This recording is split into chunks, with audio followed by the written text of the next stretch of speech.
محەممەد چۆنی؟ ئەلۆ سلام باشی ممنونم ساعتكم کاک محەممەد کات هەیەک دوو پرسیارمان هەیە؟ الو بەڵێ بەڵێ گوێم لێتە الو کاک محەممەد گوێم لێتە. بلا بلا بلا فرمو کاک محەممەد من کەسێکم لە سویدا دەنیشم چالاکوانم ڕۆژنامە نووسشم وەڵا دەمەوێ بزانم یعنی چۆن توانیتان ئاوا مەدح و سەنای قاسم سلێمانی بکەن کە ئەگەر قاسم سلێمانی کەندە هاریکاری باشووری کردوی بەڵام بۆ خۆت دەزانی عەلی حەسەن مەجیدی ڕۆژهەڵاتە، یعنی ئێوە هەست پێ دەکەن ئەو لێدوان و یادکردنەوەوانە هەستی دەیان ملیۆن کورد بریندار دەکات یان بەس خۆتان دەبینن،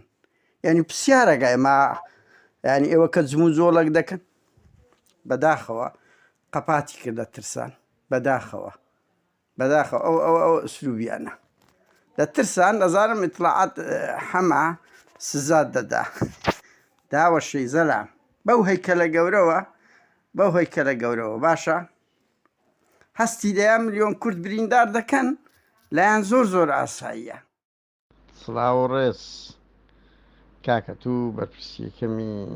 دەڤەری سۆزی بەڕاستی شەرم بوو دوێنێ ئەو یادەی قاسم سلێمانیتان کردەوە ڕەنگی برێ ئەمە ئەوەی دیبلۆماسیەت دەکەم ئەو دیبلۆماسیەت نییە ئەو بێڕەوشتی سیاسیە کەس هەیە جەلا دەچینێتەوەکەی خۆی کە قەتل و عامی هەزاران کوردی ڕۆژهەڵاتی کردیە یەکێک لە ڕەمزە گەورەکانی سیمبولەکانی وڵاتێکی داگیرکەر بێتن بکاتە قائیدێکی گەورە ئەگەر بڵێن هاریکاری ئێمەی کردی و لەگەڵ ئێمە باش بێ خۆ سەددام و حزبی باسیش لەگەر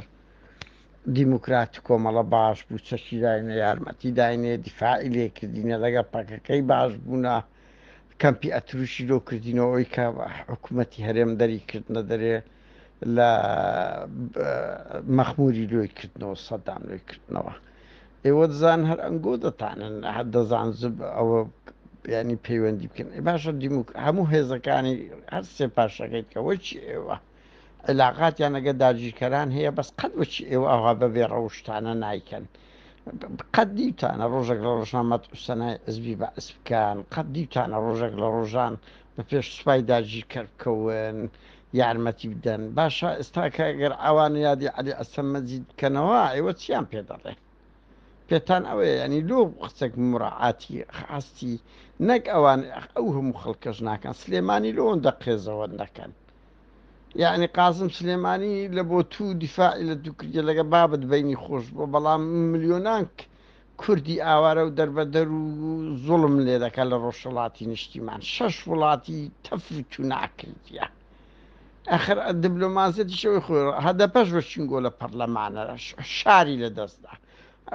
خۆسەرەی دیموکراتیش ڕۆژ ئاوا وەچینگۆ حکوومەتی هەیە لۆ ئەو کارە قێزەوە نانە ناکە ئەوەی ئەنگۆ دەیکەن یعنی ئێوە نەدی و بدین هەر ڕۆژێک هەردەستن قاسم سلێمانیە ڕۆژێک خومێنیە مەتە دەکەن کاچی من قسەک ئەتو وەڵڵاهی ئەنگۆ پێویستان بەوەیە مامۆستاتان هەبی ڕاوێژکارتان هەبی وە قسەک هەردوو خۆدۆ بیسبێت تف لە گۆرتان دەکرێت تف لە گۆرتان دەکرێتن لە گۆر دەردەهێنرێن لەو هەموو خیانەتە ئێستا 10 ملیۆن کوردی ڕۆژ کورتان دوێنێ هەزبرین